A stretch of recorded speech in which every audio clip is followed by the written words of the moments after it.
नमस्कार दोस्तों, आप सभी का top 10 daily current affairs series में एक बार फिर से स्वागत है। आज 11 दिसंबर है और आज भी हम रोज़ की तरह 10 सबसे महत्वपूर्ण प्रश्नों पर चर्चा करेंगे जिनका संबंध समसामयिक विषयों से होता है। इस वीडियो की पीडीएफ फाइल के लिए आप हमें टेलीग्राम पर फॉलो कर सकते हैं। वीडियो को अंत तक देखें और ज़्यादा से ज़्यादा अपने दोस्तों में शेयर करें। जिन लोगों ने अभी तक हमारे चैनल को सब्सक्राइब नहीं किया, सब्सक्राइब करें, बेल आइकन को प्रेस जरूर करें। तो चलते हैं कल के वीडियो के अंत में पूछे गए प्रश्न पर। कल के वीडियो के अंदर पूछा गया प्रश्न कुछ इस प्रकार था कि पहली बार किड ऑफ द ईयर के रूप में किसे नामित किया गया।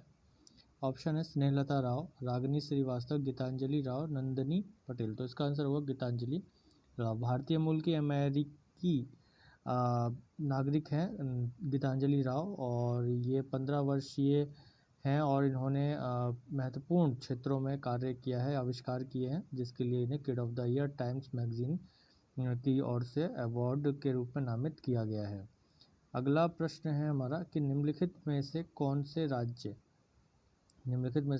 राज्य की सरकार थारू गाँव को होम स्टे योजना के अंतर्गत शामिल कर रही है या किया गया है। ऑप्शंस हैं झारखंड, उत्तर प्रदेश, छत्तीसगढ़, ओडिशा। तो इसका आंसर होगा उत्तर प्रदेश। उत्तर प्रदेश सरकार थारू गाँव को उत्तर प्रदेश वन निगम को होम स्टे योजना में शामिल करने के लिए ये कार्य कर रही है। और थारू गांव उत्तर प्रदेश के बलरामपुर, बहराइच, लखीमपुर और पीलीभीत जिलों में स्थित है। थारू जनजाति तराई क्षेत्रों से संबंधित है और तराई, शिवालिक पहाड़ी या निचले हिमालय और भारत गंगा के मैदान के बीच में ये निचला क्षेत्र है। 2011 की जनगणना के अनुसार उत्तर प्रदेश में अनुसूचित जनजातियों की संख्या 11 लाख से अधिक थी, जिनमें थारू जनजाति की आबादी उनमें सबसे बड़ी है। चलते हैं अगले प्रश्न पर। अगला प्रश्न है हमारा कि वर्ष 2020 में संयुक्त राष्ट्र निवेश प्रोत्साहन पुरस्कार के विजेता कौन है। ऑप्शन है नीति आयोग, इन्वेस्ट इंडिया, भारतीय प्रतिभूति और विनिमय बोर्ड या इनमें से कोई नहीं। तो इसका आंसर होगा इन्वेस्ट इंडिया। इन्वेस्ट इंडिया को अनकॉर्डेट यानी कि UNCTAD ने इन्वेस्ट इंडिया को 2020 संयुक्त राष्ट्र निवेश प्रोत्साहन पुरस्कार के विजेता के रूप में घोषित किया और यह पुरस्कार जेनेवा के अनकार्ड के मुख्यालय में प्रस्तुत किया गया। और यह पुरस्कार निवेश प्रोत्साहन एजेंसियों के उत्कृष्ट उपलब्धियों के लिए दिया जाता है जो ज़्यादा से ज़्यादा इन्वेस्टमेंट को बढ़ावा देने के लिए कार्य करता है। तो इन्वेस्ट इंडिया को यह पुरस्कार 2020 का प्रदान किया गया। अगला प्रश्न है हमारा कि निम्न में से किस बैंक ने आत्मनिर्भर महिला योजना शुरू किया है। ऑप्शन है state bank of India, bank of Baroda, Punjab national bank, union bank of India. तो इसका आंसर होगा bank of Baroda. Bank of Baroda द्वारा अपने बड़ौदा गोल्ड ऋण के भाग के रूप में आत्मनिर्भर महिला योजना शुरू की गई और योजना के तहत बैंक महिलाओं को 0.50% रियायत देगा ऋण पर। और बैंक ऑफ बड़ौदा भारत में तीसरा सबसे बड़ा सार्वजनिक क्षेत्र का बैंक है और इसके अध्यक्ष अभी कौन है, हसमुख अधिया। चलते हैं अगले प्रश्न पर। आज का हमारा अगला प्रश्न है कि वर्ष 2023 के इंडियन ओशियन आइलैंड गेम्स की मेज़बानी कौन सा देश करेगा। ऑप्शन है मालदीव, मेडागास्कर, इंडोनेशिया या इनमें से कोई नहीं। तो इसका आंसर होगा मेडागास्कर। तो मेडागास्कर वर्ष 2023 के इंडियन ओशन आइलैंड गेम्स की मेज़बानी करेगा। इससे पहले इसकी मेज़बानी मालदीव द्वारा की जानी थी, लेकिन कोविड महामारी के कारण ये इसका आयोजन अब किसको सौंप दिया गया है, मेडागास्कर को सौंप दिया गया है। ठीक है, तो पहले किस में होने वाला था, ये मालदीव में होने वाला ये आयोजन था। चलते हैं अगले प्रश्न पर। अगला प्रश्न है हमारा कि किस भारतीय महिला को फोर्ब्स 2020 की सूची में 41वां स्थान प्राप्त हुआ है। ऑप्शन है स्मृति ईरानी, निर्मला सीतारमण, मेधा पाटेकर या इनमें से कोई नहीं। इसका आंसर होगा निर्मला सीतारमण। वित्त मंत्री निर्मला सीतारमण ने फोर्ब्स द्वारा जारी की जाने वाली विश्व की 100 सबसे शक्तिशाली महिलाओं की सूची में 41वां स्थान प्राप्त किया है। इसके साथ ही देखें तो इस सूची में 68वां स्थान भी एक भारतीय महिला ने प्राप्त किया है जिनका नाम है किरण मजूमदार शॉ। किरण मजूमदार शॉ को 68वां स्थान प्राप्त हुआ है इसमें और 41वां स्थान वित्त मंत्री निर्मला सीतारमण को प्राप्त हुआ है। और ये दूसरा मौका है कि जब वित्त मंत्री सीतारमण को इस सूची में रखा गया है और 2019 में ये 34वें स्थान पर थी। और इस सूची में जो पहला स्थान है वो जर्मन की चांसलर एंजेला मर्केल का है और इसमें तीसरा स्थान अभी हाल ही में अमेरिका की उपराष्ट्रपति बनी कमला हैरिस को प्राप्त हुआ है। फोर्ब्स 103 वर्ष पुरानी अमेरिकी बिजनेस मैगजीन है और इसे साप्ताहिक रूप से जारी किया जाता है। इसे पहली बार 1917 में जारी किया गया था फोर्ब्स पत्रिका को। चलते हैं अगले प्रश्न पर। तो अगला प्रश्न है हमारा आज का कि वर्ल्ड इकोनॉमिक फोरम 2021 की वार्षिक बैठक का आयोजन कहाँ किया जाएगा। ऑप्शन है भारत, श्रीलंका, भारत, सिंगापुर, इंडोनेशिया और कतर। तो इसका आंसर होगा सिंगापुर। विश्व आर्थिक मंच की वर्ष 2021 की बैठक सिंगापुर में आयोजित की जाएगी और ये पहली बार है ये दूसरी बार है 1971 में हुए स्थापना के बाद ये दूसरी बार है कि जब इस फोरम की बैठक स्विट्ज़रलैंड के बाहर की जा रही है। आमतौर पर ये बैठक स्विट्ज़रलैंड के दावोस में की जाती है। स्विट्ज़रलैंड के दावोस में की जाती है ये बैठक आमतौर पर, लेकिन ये कहाँ किया जा रहा है अभी, ये दूसरी बार है। इसकी 1971 में इसकी स्थापना हुई थी इस फोरम की, आर्थिक फोरम की, विश्व आर्थिक मंच की या फोरम की जो स्थापना हुई थी वो 1971 में हुई थी और तब से लेकर दूसरी बार है कि ये स्विट्ज़रलैंड से बाहर इसकी बैठक का आयोजन हो रहा है। पहली बार 9/11 जो अमेरिका में घटना हुई थी 2002 में, तो उसमें अमेरिका से सहानुभूति दर्ज करने के लिए विश्व आर्थिक मंच की बैठक का आयोजन अमेरिका में किया गया था।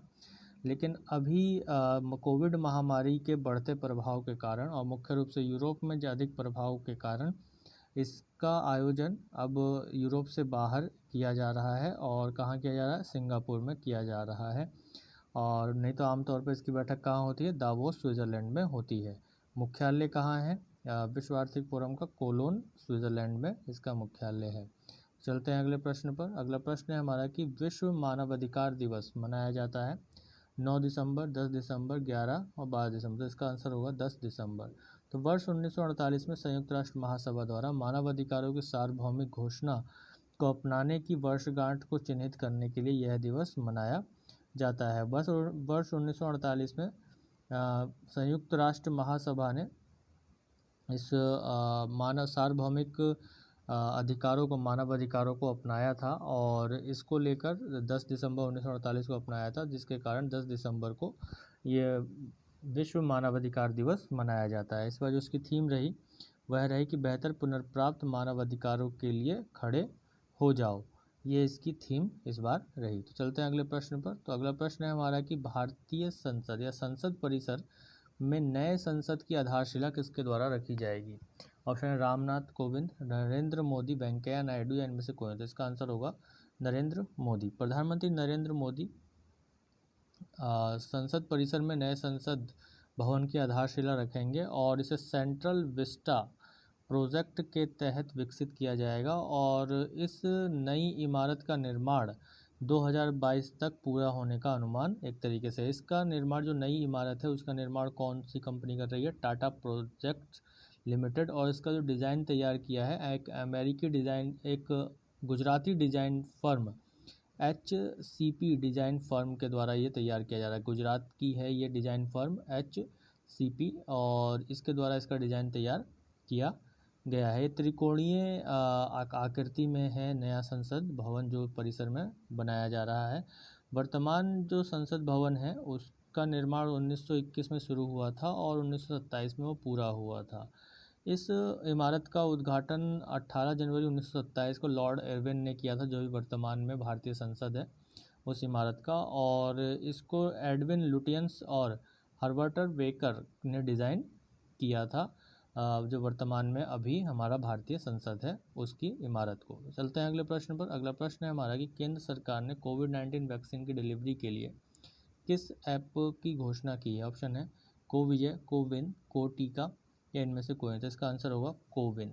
तो केंद्रीय स्वास्थ्य मंत्रालय ने कोविड-19 वैक्सीन वितरण के लिए कोविन मोबाइल ऐप की घोषणा की है। इसमें पंजीकरण से लेकर रिपोर्ट तक की पूरी टीकाकरण की प्रक्रिया को ये देखेगा। इसमें सभी तरीके की जानकारी के संबंध में मॉड्यूल दिए गए हैं। पंजीकरण का मॉड्यूल दिया गया है, टीकाकरण का मॉड्यूल दिया गया है, किस प्रकार से कितने टीके अभी लग चुके हैं या आगे अभी लगने बाकी हैं।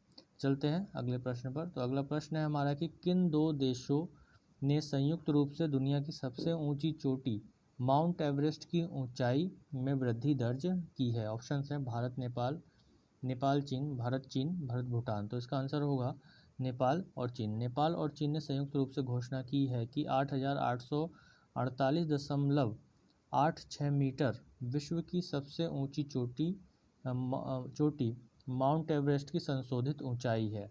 नहीं तो सामान्य तौर पर हम देखते हैं कि 8,848 मीटर ऊंचाई आंकी जाती है, मापी गई है अभी तक, जो कि 1954 में सर्वे ऑफ इंडिया द्वारा मापी गई थी। सर्वे ऑफ इंडिया ने 1954 में जो ऊंचाई मापी थी वो कितनी मापी थी? 8,848 मीटर मापी थी, जिससे अभी 86 सेंटीमीटर अधिक देखी जा रही है। यानी कि ये कहा जा रहा है कि माउंट एवरेस्ट में 86 सेंटीमीटर की ऊंचाई बढ़ी है। तो सागरमाथा नाम से माउंट एवरेस्ट नेपाल में जाना जाता है और तिब्बत में चोमोलुंगगामा के नाम से जाना जाता है। और उसी प्रकार चीन में कोमोलुंगगामा के नाम से माउंट एवरेस्ट को जाना जाता है। तिब्बत में चोमोलुंगगामा और चीन में सागर माथा के नाम से माउंट एवरेस्ट को जाना जाता है। तो ये थे आज के हमारे 10 सबसे महत्वपूर्ण प्रश्न। तो आज के वीडियो के अंदर पूछा जाने वाला प्रश्न कुछ इस प्रकार है कि किस शहर में देश के पहले जल मेट्रो को शुरू किया जाएगा। तो इस प्रश्न का उत्तर आप सभी लोग कमेंट बॉक्स में ज़रूर दीजिएगा।